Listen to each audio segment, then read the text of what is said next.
Présence, partenaire des entreprises de votre territoire. Entreprises, secteur public, acteurs de l'économie sociale, la Caisse d'épargne Rhône-Alpes s'engage à vos côtés. Caisse d'épargne Rhône-Alpes, la banque des décideurs en région.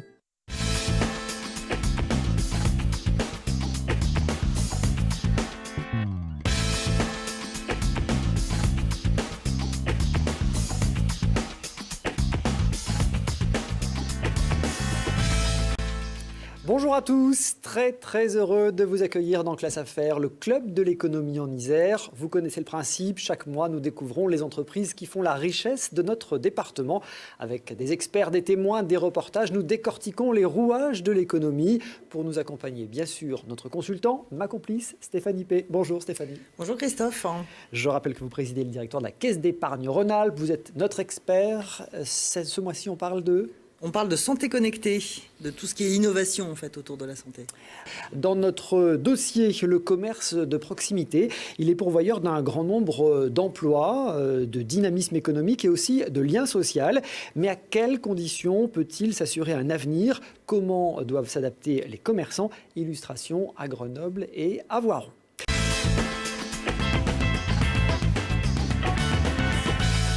Action Cœur de Ville, c'est le nouveau plan du gouvernement lancé récemment pour le sauvetage des commerces de proximité. Il s'agit de faire baisser le fameux taux de vacances des vitrines, notamment en renforçant le secteur face aux grands centres commerciaux ou au développement d'Internet.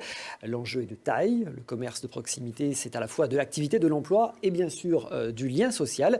Alors comment le vitaliser? Eh bien, on en parle avec Katia Boissin, elle est animatrice La Belle Ville à Grenoble, et Manuel Gomez, président de Voiron Commerce. Bonjour à tous les deux. Bonjour. Merci d'avoir accepté notre invitation. Katia, vous venez tout juste d'être embauchée du coup par La Belle Ville Grenoble. Ça regroupe 17 unions commerciales, hein, c'est ça. Et votre mission essentielle, ça va être d'organiser, de dynamiser ces commerces. Tout à fait. Donc la Belle Ville, elle rassemble 17 unions commerciales, ce qui représente quand même 800 commerces à Grenoble. Et du coup, ma mission, ça va être de fédérer ces unions commerciales. Toutes ces unions commerciales ont des présidents qui sont très actifs et qui, en plus de leurs activités, créent de multiples animations qui font vivre Grenoble. Et du coup, mon rôle, ça va être aussi de les accompagner dans la mutualisation d'outils et d'animation pour que ce soit pertinent à l'échelle de la ville, qu'on ait vraiment une image aussi de globalité du centre-ville, d'un centre-ville dynamique. Donc voilà, ma mission, ça va être de créer des animations tout au long de l'année dans Grenoble. Voilà, des animations fortes qui seront construites avec les présidents des unions commerciales, mais aussi tous les partenaires économiques et institutionnels de Grenoble. On va voir comment vous vous y prendrez dans un instant. Manuel Gomez, vous êtes plutôt sur Voiron. Hein. Voiron Commerce, c'est le nom de l'union commerciale que vous présidez. À la fois des commerçants et des artisans. Hein. C'est cela, parce que l'un ne va pas sans l'autre, hein, puisqu'on a des métiers de bouche et puis et des gens qui vendent des produits manufacturés. Donc l'un ne va pas sans l'autre. 200 commerces hein, dans votre union commerciale, c'est ça? C'est ça, sur les 500 que compte la ville de Voiron. Voilà, 500 commerçants sur la ville de Voiron. On sait combien d'emplois ça représente à peu près? C'est à peu près, on était sur un chiffre de 5-6 000 sur l'ensemble des activités, hein, puisqu'on a des commerces qu'on dit qui ne sont pas de vitrine, donc artisans, et puis voilà. Donc c'est un point important dans l'économie de la ville. Une petite image, petite carte d'identité chiffrée de vos commerces à Voiron, essentiellement quoi, des métiers de service? On a beaucoup, petite parenthèse un peu humoristique, on a beaucoup de coiffeurs et on aime bien manger, donc on a plus de 80 commerces dits de bouche, restaurants, voilà, bars qui font de la restauration. Mais voilà, on est assez large au niveau de l'offre quand même. Quand on parle de commerce de centre-ville, on parle souvent de ce fameux taux de vacances, hein, les vitrines vides. On sait à Voiron, il est de combien? On est un des plus bas, puisqu'on calculait à peu près 7%, alors que la moyenne nationale est à plus de 10%. Donc on est sur un bon taux et c'est difficile de dire que ce taux est fixe puisqu'on a un renouvellement qui est assez rapide. Donc il n'est pas foncièrement inquiétant en soi. Oui, Il est rapide. c'est pas un taux de Il y a un vacances qui est en renouvellement augmentation. rapide. Katia, sur Grenoble? Sur Grenoble, c'est 9%, sachant que oui, la même moyenne nationale est à 11,7%, donc on est aussi quand même inférieur par rapport à la moyenne. Sur les tendances, il n'est pas rare ces dernières années de voir des commerces traditionnels remplacés par des agences bancaires, par des opérateurs de téléphonie, par des assureurs. C'est aussi ce que vous constatez sur Voiron? Alors, pas spécialement. On a la chance que beaucoup de commerçants ont passé le pas de la franchise, hein, donc c'est des indépendants tout de même. Donc on a beaucoup de franchises, mais qui sont créées par des commerçants déjà historiques de la ville. Sur Grenoble? Sur Grenoble, oui, on a ce type de métier aussi. Après, j'ai pas encore... Il n'y a pas de chiffres j'ai pas de précis. sur l'évolution.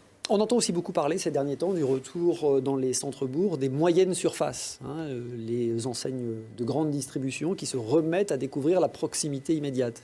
C'est vrai. On a à Grenoble encore plus, hein, mais on a des demandes pour ce qui est des cities de la part du groupe Carrefour. Mais ils n'ont pas de chance parce qu'on a déjà pris ces magasins, donc il n'y a plus beaucoup de 100 mètres carrés libres, puisqu'on se charge aussi de trouver des remplaçants lorsqu'il y a un commerce vide. Donc ils n'ont pas le temps de réagir pour l'instant. Ça veut dire en tout cas que la proximité est importante. Dans ces conditions, quelle place pour nos commerces de proximité face aux grands centres commerciaux, face au développement du e-commerce? Qu'est-ce que doit proposer un commerçant pour être en bonne forme, pour se démarquer? C'est quoi un bon commerçant? Un bon commerçant, c'est un commerçant qui s'adapte, qui est aussi à l'écoute des évolutions des consommations de ses clients et du coup qui aussi renouvelle ses études de marché, son écoute par rapport à la concurrence. Et c'est sûr qu'aujourd'hui, on a des nouvelles formes de concurrence, y compris par l'e-commerce. Et il y a beaucoup de zones commerciales périphériques, certes, qui sont aussi concurrentes. Mais tous ces bons commerçants ont tous les moyens pour se démarquer dans les centres-villes, parce que les centres-villes et leur commerce gardent le charme, la convivialité, le service et tout l'aspect relationnel qu'on ne trouve pas dans d'autres formes concurrentielles tendances. Ce qui est important pour un commerce de proximité, souvent, c'est ce qu'on appelle les locomotives, les gros commerces qui sont pourvoyeurs de grosses fréquentations. Vous en avez à Voiron? Oui. On a des grandes marques, des grandes enseignes comme Sport 2000, Cache-Cache, bien d'autres. Ces locomotives, elles sont importantes et pour nous encore plus, puisque comme je vous le disais tout à l'heure, elles viennent souvent de commerçants déjà installés avec une enseigne indépendante. Mais donc c'est une continuité logique. Et on a besoin de cette continuité parce que on peut pas se dire on va protéger que nos petites enseignes, nos petits commerces, parce que sinon on manque d'attractivité et ça va être au profit d'une autre zone, sûrement. Donc on a intérêt à avoir des belles enseignes. Une belle complémentarité de l'offre, c'est effectivement ce qui peut être attractif.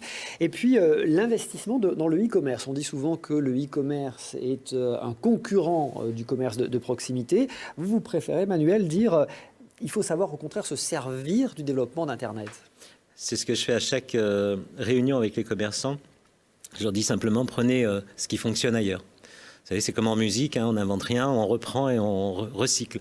Et là, on a de bons exemples et assez de distance maintenant depuis la création en fait, des sites de commerce pour se dire on va utiliser les mêmes méthodes, sauf qu'on peut être bien meilleur puisqu'on a la proximité et le savoir-faire. Alors c'est ce que vous avez fait avec ce fameux déclic voironnais qui a été lancé mi-novembre, on le voit, c'est un site internet. En fait, c'est une plateforme internet que vous proposez aux commerçants du pays voironnais. C'est cela, ça leur permet ainsi d'acquérir une visibilité, puisque souvent le souci qu'on a avec des commerçants indépendants, on va dire, ils n'ont pas de visibilité sur l'Internet, ne serait-ce que où je suis, quand est-ce que j'ouvre, un contact. Vous pouvez le regarder et l'observer lorsque vous cherchez par exemple un restaurant et que vous dites est-ce qu'il est ouvert ou il est fermé, on ne sait pas.